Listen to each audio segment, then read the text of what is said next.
11ኛው ሰዓት እውነተኛ ታሪክ ክፍል 13። እኔ ቃል መተንፈስ አልፈለግኩም። ዝምታን መረጥኩኝ። ታየኝና ምን ይዘጋሃል ፈታ በል እንጂ ትለኛለች። ቤት ከደረስን በኋላ መኪናውን አቁመን መጠጦችን ቤት ውስጥ ወደ ላይ ያለውን በረንዳ አመላለስን። ፍራሹን አወጣችና አነጠፈች። ጋቢውን ይዛ መጣች። ልብሷን ቀያየረች። ዘፈን በረጅም ከፈተችው። የሚኪያ በኃይሉ ዓለም ሌላ መስሎኝ ብዙ ስመኝ መኖር ገና ጀመርኩ። ከንፈሬን ስትስመኝ አብራ ትዘፍናለች፣ ትመሰጣለች። እኔ ጥጌን ይዤ ወንበር ላይ ተቀመጥኩኝ። እንደ ፊልም ተመልካች የምታደርገውን እከታተላለሁ። ኮስተር ብላ እሱ ጋር መቀመጥ አይቻልም ወይ ተነስና ገብተህ ተኛ ወይ ደግሞ ከኔ ጋር ጠጣ አለችኝ። ሁለቱንም አልፈልግም፣ እዚህ ጋር መቀመጥ ነው የምፈልገው። መብቴ አይደለ እንዴ አልኳቲ። አይ አይደለም፣ ወይ ተቀላቀለኝ ወይ ከሱ ጋር ዘወር በል። ዛሬ ፈታ ማለት ነው የምፈልገው። እሱ ጋር ቁጭ ብለህ እያፈጠጥክብኝ መዝናናት አልችልም አለችኝ። እሺ ጥሩ መልካም ምሽት ብያት ተነስቼ ገባሁኝና አልጋዬ ላይ በደረቴ ድፍት ብዬ ተኛው። ትራሱን ካናቴ ላይ አደረግኩኝ። ሀሳቤን ለመሰብሰብ መከርኩ፣ ግን አልቻልኩም። ዘፈኑን ከጣር በላይ ከፈተችው። ድምፁ በጣም ረበሸኝ። አሁን ደግሞ የጥበቡ ወርቄና ከሰው ጋር አብሬ ለመኖር ለጊዜው ማስመሰል አልችልም የሚለውን ዘፈን ነበረ የከፈተችው። እየተበሳጨው ወጣሁኝና ምን ሆነሽ ነው ማሂ? እኔ እኮ ነገ ስራ ገባለሁ። ቢያንስ ድምፁን አትቀንሹም እንዴ አልኳቲ። አይ የአሁኑ ዘፈን እኮ ላንተ እንዲሰማህ ብዬ ነው ሞቅ ያደረግኩት፣ የውስጤን ይገልጽልኛል አለችኝ። ዝም ብዬ አየኋትና አሳዘነችኝ። አጠገቧ ቁጭ አልኩኝ። እኔ እኮ ታውቂ የለ እናንተ ቤት ስገባ ነው መጠጥ ያቆምኩት። ድጋሚ ወደዛ ነገር መመለስ ስለማልፈልግ ነው እንጂ አብሬሽ መዝናናቱ ደብሮኝ ምናምን አይደለም። አንቺ ራስሽ ከዛ ሁሉ ነገር አውጥተሽኝ ድጋሚ ወደዛ ነገር እንድመለስ ከፈለግሽ ግን እሺ በቃ እጠጣለሁ አልኳቲ። አይ ለዛሬ ብቻ እኮ ነው፣ ምን ችግር አለው? አንድ ቀን በቃ እኔም ማልቀስም አልፈልግም መሳቅም አልፈልግም፣ ግን ልቤ ላይ የሚተናነቀው የሚያልቀው ስሜት አለ። እሱን ደግሞ ማስወገድ አለብኝ። እኔ ጭንቀት አልችልም አለችኝ። ጥሩ እንጀምር። መስከር ግን አይቻልም። እኔ እንደሆንኩ ስፖንጅ በኝ መጠጥ አያሰክረኝም። ሰውነቴን አብዴት አድርጎታል ስላት ክት ብላ ሳቀችብኝ። በቃ ጥሩ ጀመር። ችርስ። ያንን የፍቅር ሙዚቃ እየከመከመች እያወራን እየተሳሳቅን የሆነ በዓላቸው እያከበሩ እንዳሉ ካፕሎች አንድ ጋቢ ለሁለት ለብሰን ጨዋታችንን አዳሪ ነው። ማይ ሞቅ እያላት ሲመጣ ከጣራ በላይ ዝም ብላ መሳቅ ጀመረች። አንዴ ቁሜ ካልደነስኩ ትላለች፣ አንዴ ደግሞ አንተ ቁመህ ካልደነስክ ትለኛለች። አንዴ እንደማልቀስ አንዴ እንደማሳቅ ሲያደርጋት ከዚህ በላይ በቃሽ አትጠጭ አልኳቲ። እሷ አባቴ ይሞት እኔ በቃኝ እስካላልኩ ድረስ አያገባህም እንጠጣለን አለችኝ። በአባቷ ከማለች ምን ማድረግ እችላለሁ? እስከ ሌሊቱ 6 ሰዓት ድረስ እየጠጣን ቆየን። ማሂ አፏ እየተሳሰረ ነበረ፣ ጨርቅ ሆና ነበር ማለት እችላለሁ። እኔ ስካር የሚባለው ደረጃ ላይ ባልደርስም ሞቅ እያለኝ ነበር። በዘፈኖቹ መሀል ጭር አለ። አንቺንም ያጣው ደጄ እምባ ነው ከእንግዲህ ወዳጄ የሚለውን ዘፈን መጣ። እሱን መዳመጥ ስጀምር ሞቆታዬ ወደ እምባ ተቀየረ። ፊደሌን ትዝ አለችኝ። ልክ አጠገቤ ቁጭ ብላ ያለች ይመስል አይኔን እያየው የማወራት ያህል ተሰማኝ። እንባዬን መቆም አልቻልኩም። ማሂ አየችኝና በተሳሰረ አፏ ፊደል ትዝ አለች አይደለ? ወይኔ ግን ምን አለ ለአንድ ቀን እሷ ባደረገኝ። ግን ምን ብላ ጸልያ ይሆን አንተን የመሰለ ሙታ እንኳን የሚታመንላትን አፍቃሪ የሰጣት አለችኝ። ምን ይደረጋል የኔ ፍቅር ከሞት አላዳናትም። እኔ ያፈቀርኳት ግን አፈር እንኳን አላስለበስኳትም። አንድም ቀን መቃብሯ ላይ ሄጄ አበባ አላስቀመጥኩላትም። ፊደሌ እኮ ቁማም ሳይደላት ሙታም ሳይደላት የኔ ከርታታ ታሳዝነኛለች እኮ። ባንዴ ያ ድባብ ወደ ለቅሶ ተቀየረ። ማሂም ማልቀስ ጀመረች። እኔም እኮ አንተ ታሳዝነኛለህ። እኔ እኮ አንተ እዚህ ቤት እንድትገባ አባቴን ለማሳመን ነው ትዳር የሚባለው እስር ቤት የገባሁት። አፈር ይብላና ይህንን እንድነዝ ድንጋይ ያገባሁት አለችኝ። ምን አልሽ? ምን ማለት ነው ማሂ? አልገባኝም አልኳት። ወይ ይቅር በለኝ፣ መቁታው እኮ ነው የሚያስፈልገውን ዛሬ ምንም ብልህ እንዳታምነኝ። በቃ የያዝኩትን ልጨርሰውና እንግባ አለችኝ። ጥሩ በቃ አሁን ያልሽውን ጠዋት ታብራርልኛለች። ሆድ ያባውን በቀል ያወጣዋል ትል ነበር እናቴ። መቸስ ፈጥረሽ አታወሪም አይደለም? በይ ተነሺ አልኳት። ቀድሚያት ቆም ብዬ እጄን እየዘረጋሁላት አንተ አይታይም እንዴ? ወይ እዚህ ጋር አድራለሁ እንጂ ራሴን ችዬ መግባት አልችልም። አንተ በእናትህ አንዴ ብቻ ፊደል ናት ብለህ አስብና አቅፋ አስገባኝ አለችኝ። እጇን በግድ ለመዘርጋት እየሞከረች አስገባሻለሁ፣ ግን ፊደልን እንደሆነሽ ማሰብ አልፈልግም ብዬ ከተቀመጠችበት አቅፌ አነሳዋች። መጠጥ ብዙ ስለጠጣች የሆነ ወይስ እሷ በጣም ስለጠጣች ይሁን እኔ እንጃ፣ ግን በጣም ከበደችኝ። አቅፌ ይዣት አይኗን ላለማየት ስደናበር ሁለታችንም ወድቀን ነበረ። በይ ደህና ደሪ አንቺ ሰካራም አልኳት ወደ አልጋዋ ላይ እያስተኛዋት። ደህና ደር አንተ ሰካራም አለችኝ እየተለፋደደች። ልወጣ ስል አረና ናና በእናትህ ቶሎ በል አለችኝ። ምንድን ነው? ምን ሆነሽ? ና በጆሮህ የሆነ ነገር ልነግረህ ነው አለችኝና ምንድን ነው ብዬ ጎንበስ ስል ከንፈሬን ግጥም አድርጋ ሳመችኝ። ሰው በመቀታው ሐውልት መሆን እንደሚችል የገባኝ የዛኔ ነበር። ሰውነቴ ማዘዝ አቃተኝ፣ እጄ ተንቀጠቀጠ። እሷ ሳመችኝ። ዳና ዳር ብላ በደረቷ ድፍት ብላ ተኛች፣ ብቻዋን እየሳቀች። እኔ ድርቅ ብዬ ቆምኩኝ። ጭንቅላቴ ለደቂቃ ብዥ ሆኖ በቃ ብቻ ነው እንጂ ሌላ ቃላት መውጣት አልችልም። ድንገት ብንን እንዳለ ሰው ሆንኩኝ። በለበስኩት ሸራብ ከንፈሬን እየጠረኩ ከክፍላ በፍጥነት ወጣሁኝ። በረንዳ ላይ ቆሜ ከበረንዳውን መዝለል አሰኘው። ወደ ታች ወረድኩኝ። ከግቢ ለመውጣት ይሁን ለምን ፈጣሪ ያውቃል፣ ግን በድንጋጤ ራሴን ስቼ ነበር ማለት እችላለሁ። ብቻዬን እንደ እብድ ማውራት ጀመርኩኝ። ያቺ እች ግን ያማታል እንዴ? ምን አስባ ነው? ቆይ ማሂ የምር እኔንን ሰመችኝ? ቆይ ስለ ፊደል ያንን ያህል ነግሬያት ዛሬ እንዴት ትስመኛለች? እንዴት? ቆይ ፊደልን ሳልቀርባት እንኳን እኔ ከሌላ ሴት አሸሼ ገዳሚ የምል መሰላት? ወይስ ምን ነው? ባሏን ለመርሳት በእኔ የተጠቀመች መሆን ነው? ከንፈሬን በእጄ ጠርጌ አልወጣልህ አለኝ።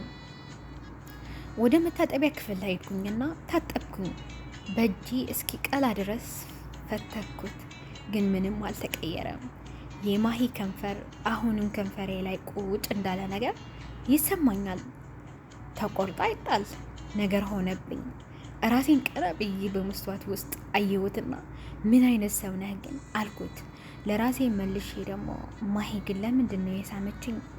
አሁን ነገ እንዴት ብዬ ነው አይኗን የሚያየው እያልኩ ብቻዬን ፈገግ አልኩኝ። ወደ መስተዋቱ ጠጋ ብዬ ከንፈሬን አየሁትና አንዴ በሽራብ ስጠርገው፣ አንዴ በውሃ ስፈትገው ፋም እዚህ ጋር ስቆኛል። ሶሪ ወይኔ ጉዴ ፋም መስለዋል። ለደቂቃዎች ከመስተዋት ላይ አይኔን መንሳት አልቻልኩም ነበረ። ድንገት አሁንስ ምን ያጃጅልሃል? ነቃ በል እንጂ አልኩኝ። ቀጥታ ወደ መኝታ ቤት ገባሁኝና ተኛው። ግን እንቅልፍ የሚባለው ነገር በአይኔ አልዞረም ነበረ። ጠዋት ሰራተኛዋ ስትነሳ ከሷ እኩል ተነሳውኝ። ጠዋት ነግቶ የማሂን አይን ላለማየት ነበር ሩጬ ልብሴን ለባብሼ ወደ ገራዡ ሄድኩኝ። እዛ ስደርስ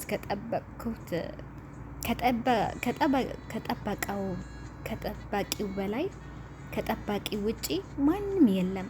ገብቼ ቁጭ አልኩኝና ትንሽ እንደቆየው እንቅልፍ ሊደፋኝ ጀመረ። በደንብ ሲነጋጋ ሰራተኞቹ አንድ አንድ እያሉ መምጣት ጀመሩ። ከእነሱ ጋር እቃ እየቀባበልኩ መስራትን በደንብ ለማየት ሞከርኩኝ። አንድ መኪና ብቻ ነበር ተፈቶ የሚገጠመው። ያለውን እሱ ስንጨርስ ሁሉንም ቁጭ አሉ። እኔ እንቅልፍ አይኔ ላይ ነው ያለው። አለቀያየኝና ማታ ስትጫወት አድረህ ዛሬ ማና አለህ? በቃ ስራ የለም እዚህ ምን ትሰራለህ? ቤት ሄድና ተኛ አለኝ። እሺ አልኩት። ወደ 5 ሰዓት አካባቢ ወደ ቤት ተመለስኩኝ። ቤት ስደርስ ማሂ ያልተነሳችም ነበረ። ጠጋ ብዬ ለሰራተኛዋ ማሂ እስካሁን አልነቃችም እንዴ? በሰላም እንደሆነ ጠየቅሻት አልኳት። አዎ ምን ሆና ነው ብዬ ልቀሰቅሳት ገብቼ ነበረ። ማንም እንዳይረብሸኝ ብላ ተቆጣችኝ አለችኝ። እኔም ገብቼ ተኛው። ብዙም ሳልተኛ ወደ 7 ሰዓት አካባቢ እናቴ ስልክ ደውላ ቀሰቀሰችኝ። አይገርምም? እስከዛ ሰዓት ድረስ ማሂ ከእንቅልፏ አልተነሳችም ነበረ።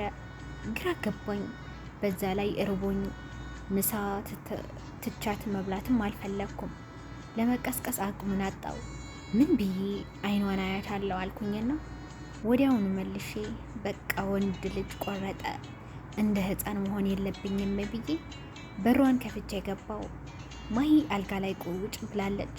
ስታይን በድንጋጤ ብርድ ልብሱን ተሸፈነች። ወይኔ ጉዴ! በእናትህ አትይን ውጣ፣ በእናትህ አታሳፍረኝ። አንተ ላለማየት ነው ክፍሌ ውስጥ የተቀመጥኩት አለችኝ። ክት ብዬ ሳቅኩባት። ምን ነው? ለምን የተፈጠረ ነገር አለ እንዴ? ምን ሆነሻል አንቺ ሕፃን አልኳት። ልክ ምንም እንዳልተፈጠረ ለማስመሰል መሞከሬ ነበር። በእኔ ቤት ብርድ ልብሱን ገለጥ አድርገችና እስቲ ማሂ ሙቺ በለኝ በፈጣሪ ስም፣ በህልሜ ነው እንዴ ሳምኮ? እኔ እኮ ሰክሬ ስሜህ ይሆናል ወይስ በህልሜ እንደዛ ሲፈጠር አይቼ የሆነ ተምታትቶብኝ ነው ማልልኝ እስቲ የምር አይደለም ብለህ አለችኝ። ሳስበው ነገሩን ማካበድ አልፈለግኩም። አንቺ ያምሻል እንዴ? እንዴት እኔንና አንቺ ምንሳሳምበት አንድ ምክንያት ንገርኝ እስቲ። ለዛ የሚያደርስ አይነት ግንኙነት እኮ የለንም፣ ግን ባለጌ ነሽ። በህልምሽ እኔን ስትስሚ ነው የምታድሪው?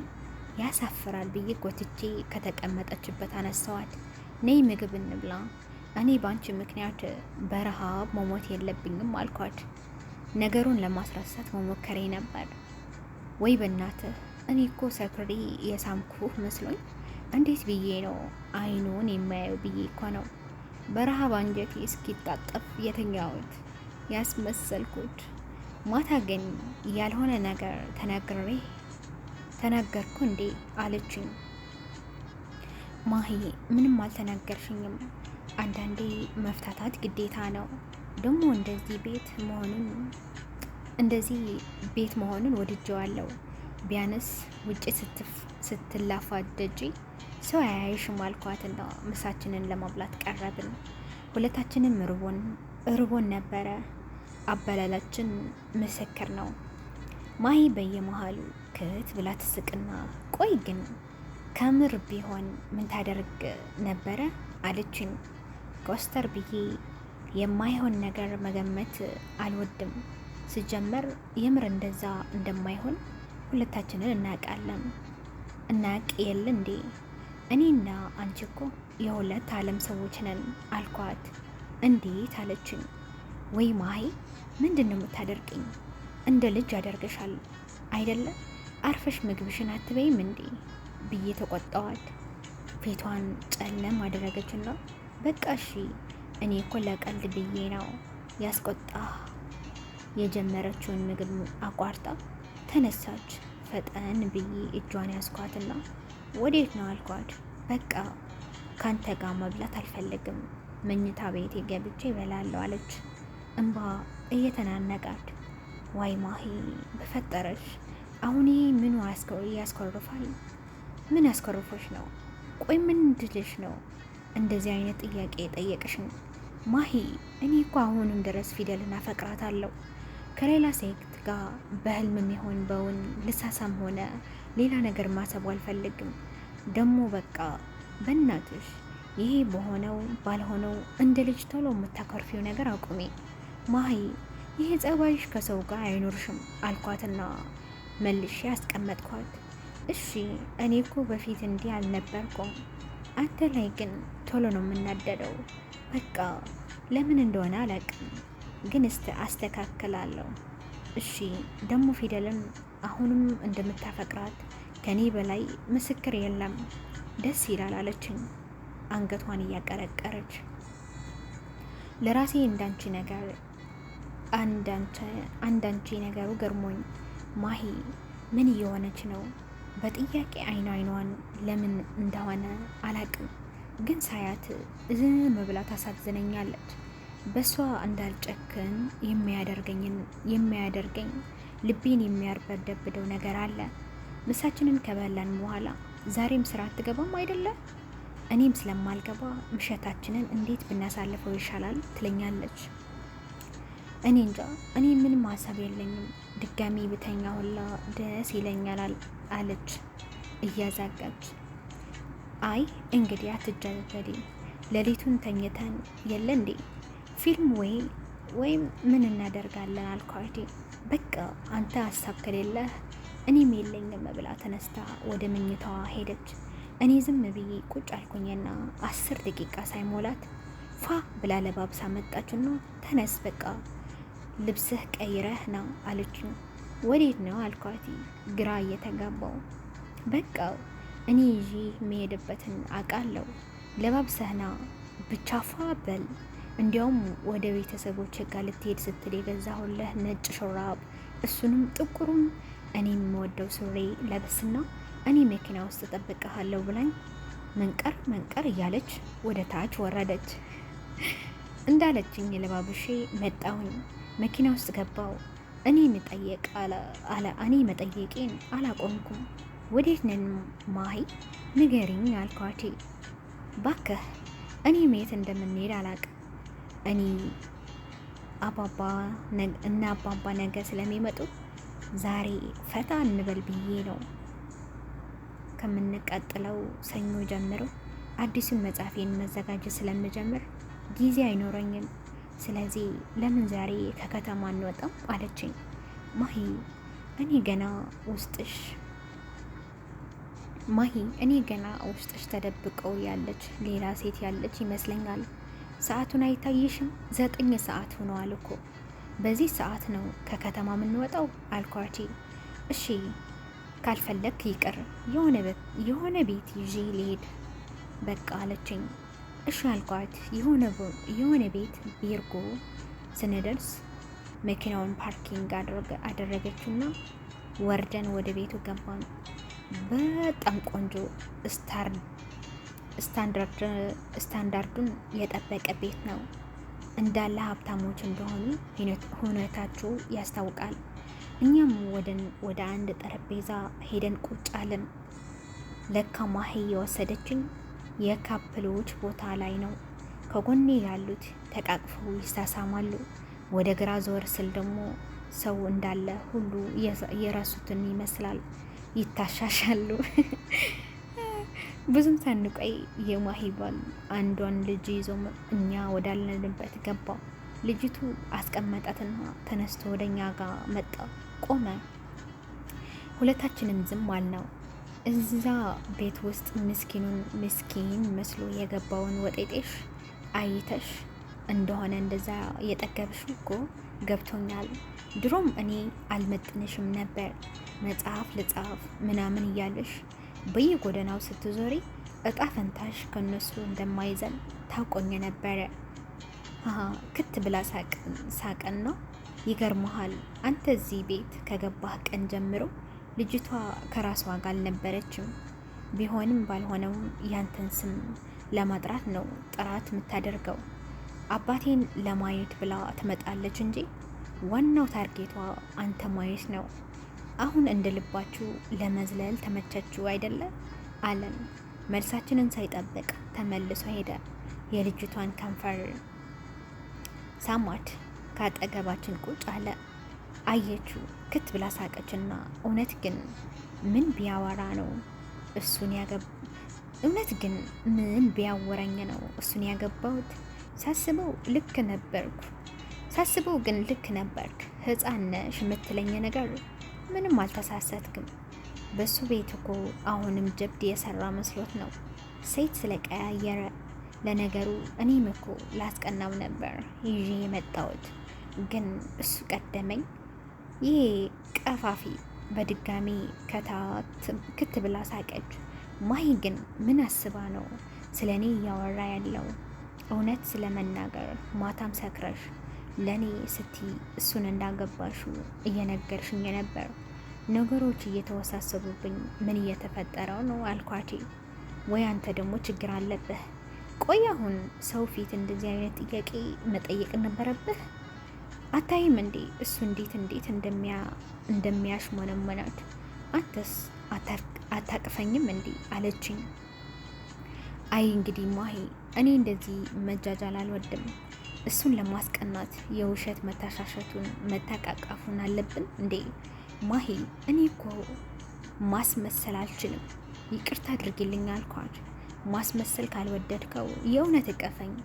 እኔ እናንተ ለመተቃቀፍ ግዴታ ማስመሰል አለብን እንዴ አለችኝ፣ እንባ እየተናነቃት። ነይ በቃ የኔ አልቃሽ፣ ጌታን ሳይሽ እኮ ግኒን ልቤ የሆነ ነገር ይሆናል። የሀዘን ይሁን የምን አላቅም፣ ግን በቃ ታሳዝኛለሽ አልኳት። ወደ ራሴን አስጠጋዋትና ጥብቅ አድርጌ እያቀፍኳት እሷን አቅፍ አደረገችኝ። ጉንጬን ሳሙ አደረገችኝ። ጉንጬን ስትስመኝ ፊቴ ቅይር አለ። ላላማስፎገር ዝም አልኳት። የውሸት ፈገግ እያልኩ አየዋትና ዛሬ እንጠጣም፣ ወደ ቤታችን እንሄዳለን፣ ዘፈን እንስማ፣ የልብ ልባችንን እናወራ አልኳት። እሺ በቃ እንመለስ ብላ እጄን ያዛኝ ተነሳች። ባሌ ባጠገቡ ስናልፍ አይኑ ሊበላን ደርሶ ወደ መኪናችን ገባን። ወደ ቤት ተመለስን። ሰፈሩ ስንደርስ መኪናውን እስከ ቤት ድረስ እኔ ነበርኩ የነዳሁት። ቤት ከደረስን በኋላ ዛሬ ያንተ ተራ ነው፣ ዘፈን ራስህ መርጠህ ቦርታ ራስህን አዘጋጅተህ ስትጨርስ ንገረኝ አለችኝ። ወደ ክፍሏን ገባች። ፋንዲሻ አስፈንድቼ ትናንትና እሷ እንዳደረገችው በረንዳዋን አሳማምሬ 2 ትራስ አውጥቼ ዘፈኑን ድምፁን ቀዝቀዝ አድርጌ ከፍቼ ጠራዋት። በጣም ደስ አላት።